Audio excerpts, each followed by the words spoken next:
Bincang Santai.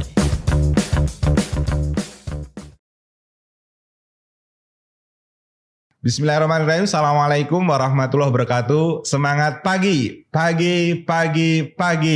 Apa kabarnya sahabat-sahabat Pusdiklat yang budiman semuanya?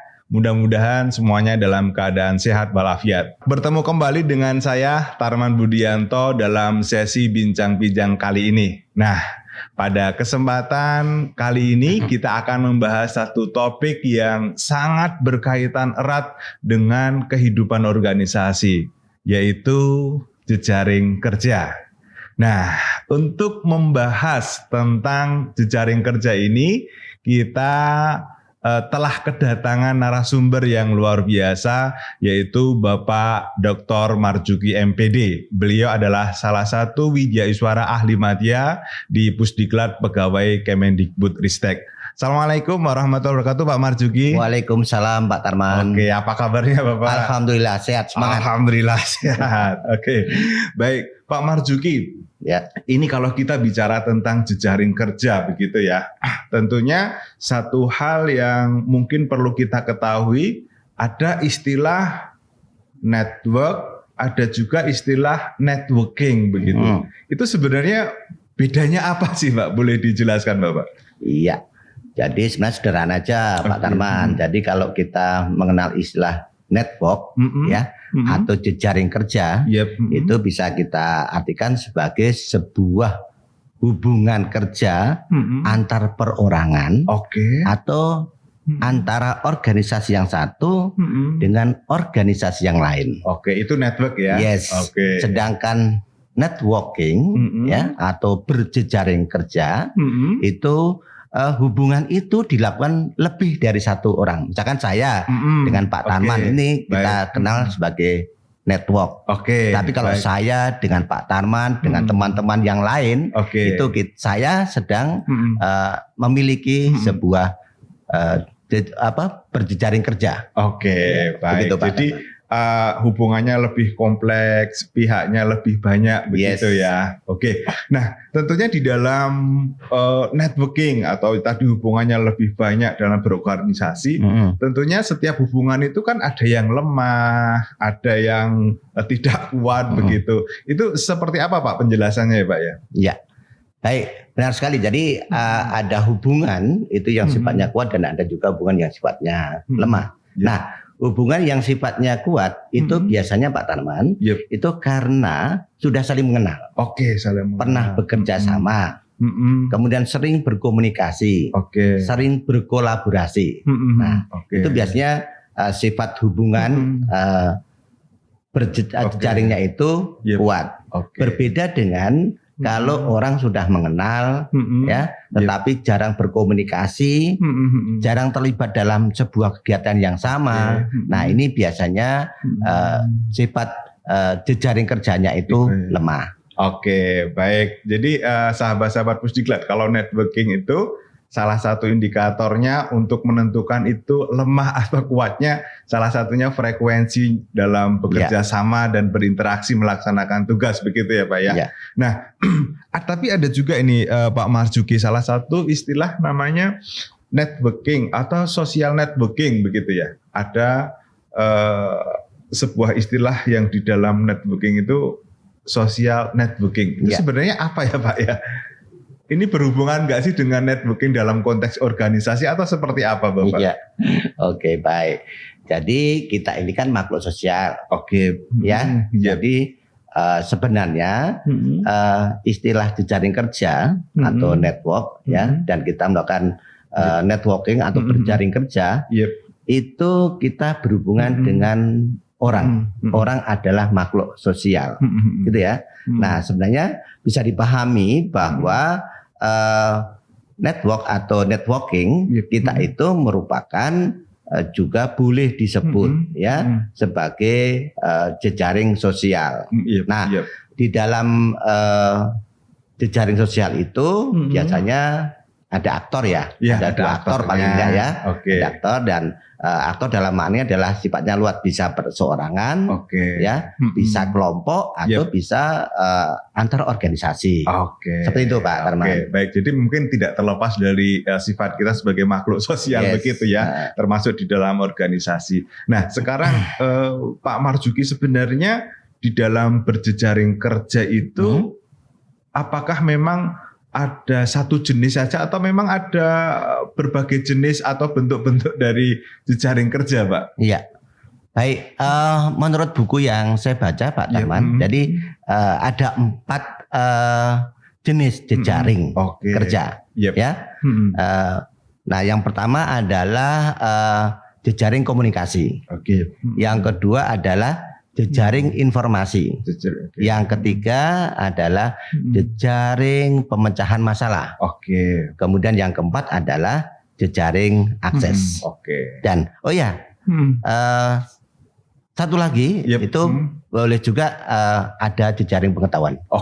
Baik. Ada jejaring pengetahuan, ada jejaring komunikasi, lalu tadi ada jejaring apa lagi, Pak? Ada jejaring akses, lalu komunikasi, informasi, pemecahan masalah, dan pemecahan masalah. Jadi sahabat-sahabat Pusdiklat semuanya, jadi jejaring itu tidak hanya satu topik, tapi ternyata banyak sekali jenisnya. Dan tadi sudah disampaikan Pak Marzuki. Nah, sekarang konteksnya Pak Marzuki, kalau kita sebagai seorang pemimpin begitu, apa keterampilan apa yang memang perlu diasah agar jejaring-jejaring kerja ini yang tadi sudah Bapak sampaikan tadi itu bisa bisa termanage dengan baik.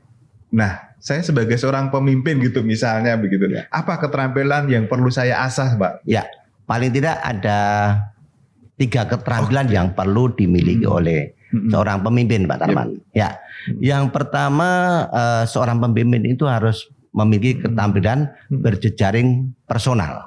Ya, nah untuk apa? Biasanya jejaring personal ini dilakukan untuk pengembangan diri, ya, untuk penguatan kapasitas diri, seperti itu, Pak. Kemudian yang kedua, perlu juga seorang pemimpin memiliki jejaring operasional.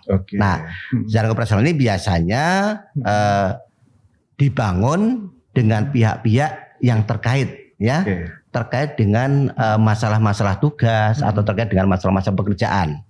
Nah, kemudian yang ketiga adalah keterampilan berjejaring strategis. Nah, ini merupakan jejaring kerja dengan pihak-pihak yang dapat membantu organisasi itu mencapai tujuannya lebih baik, dan tentu bisa juga diharapkan bisa mengembangkan organisasi ke arah yang lebih baik lagi. Oke, menarik sekali ya. Usia ternyata banyak sekali ya bahwa keterampilan yang perlu diasah begitu, dan itu perlu dilatih begitu ya Pak Marzuki. Nah, sekarang Pak Marzuki, kalau kita sebagai seorang pemimpin begitu di dalam suatu organisasi begitu, tadi ada keterampilan yang harus dikuasai untuk melaksanakan jejaring kerja yang bagus begitu. Nah, sekarang yang menjadi pertanyaan berikutnya sebenarnya apa yang perlu prinsip yang perlu kita pegang ya, agar kita juga tidak hanyut ke kanan, hanyut ke kiri, sehingga jejaring kerja yang kita lakukan itu bisa berjalan dengan maksimal begitu. Prinsip apa yang harus dipegang untuk agar jejaring kerja tadi berjalan dengan maksimal begitu, Pak? Ya, baik. Ada beberapa prinsip yang perlu dipegang teguh oleh seorang pemimpin ya. Yang pertama adalah prinsip timbal balik. Timbal balik. Nah, prinsip ini terkait dengan sejauh mana ya aktor dalamnya adalah pemimpin itu bisa saling memberikan bantuan timbal balik dengan mitranya. Baik. Itu yang pertama, berarti ada timbal baliknya ya. Prinsip yang pertama. Jangan sampai menguntungkan sepihak. Tapi harus kedua-duanya saling untung. Baik. Itu yang pertama ya, Pak ya. Yang kedua, Pak Tarman, ini prinsip saling bertukar. Bertukar ya, saling bertukar. Nah, prinsip ini masih berdasar pada saling membantu. Bertukar itu dimaknai sebagai saling membantu. Sehingga ketika saya membantu Pak Tarman, tentu tidak adil dong kalau Pak Tarman tidak membantu saya. Nah, oleh sebab itu prinsip ini juga harus dipegang teguh oleh seorang pemimpin. Jadi bertukar resources begitu juga betul, ya. Baik. Itu yang kedua ya Pak ya.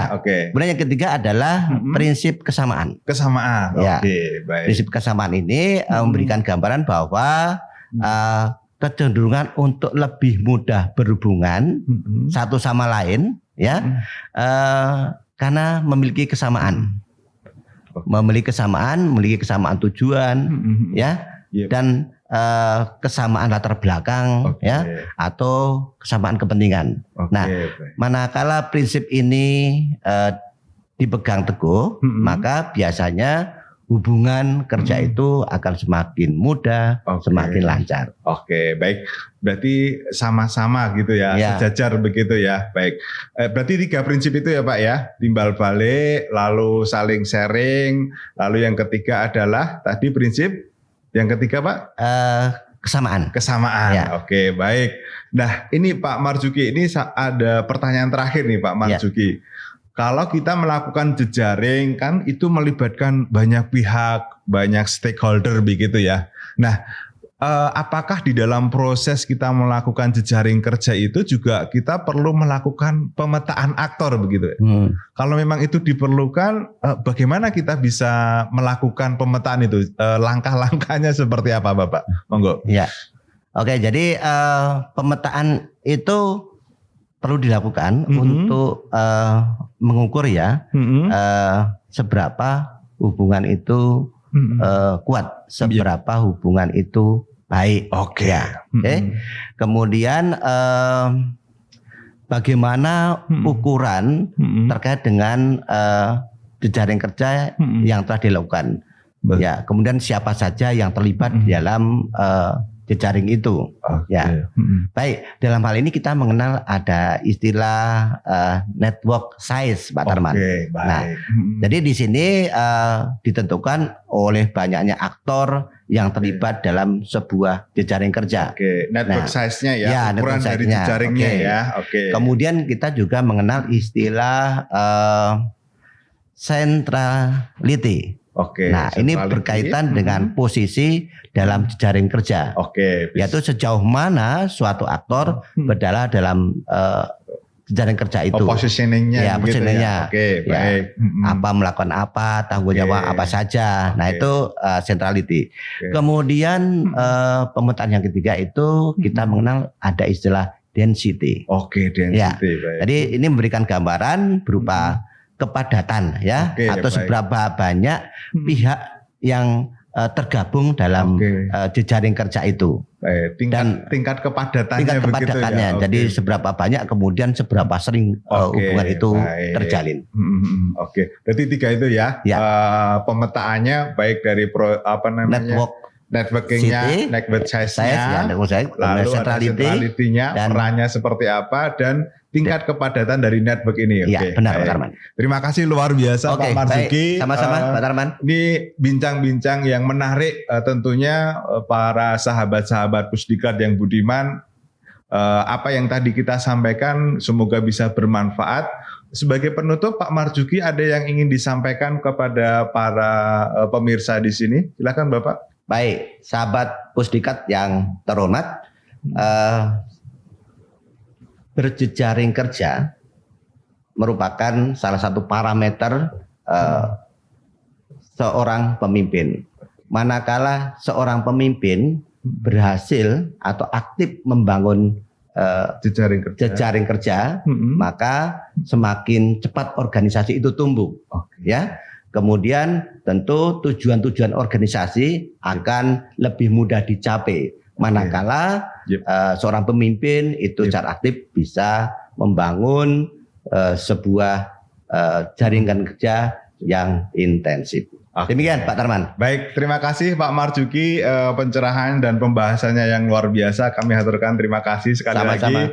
Baik, sahabat-sahabat Pusdiklat semuanya, itu yang dapat kami sampaikan pembahasan kita terkait dengan networking, di mana networking ini menjadi salah satu kompetensi yang dibutuhkan di era VUCA ini sebagai seorang pemimpin. Demikian dari saya Tarman Budianto pamit undur diri dan seluruh kerabat kerja. Salam sehat buat semuanya. Assalamualaikum warahmatullahi wabarakatuh. Waalaikumsalam. Oke, gimana Pak? Sehat semuanya? Alhamdulillah. Gimana rasanya?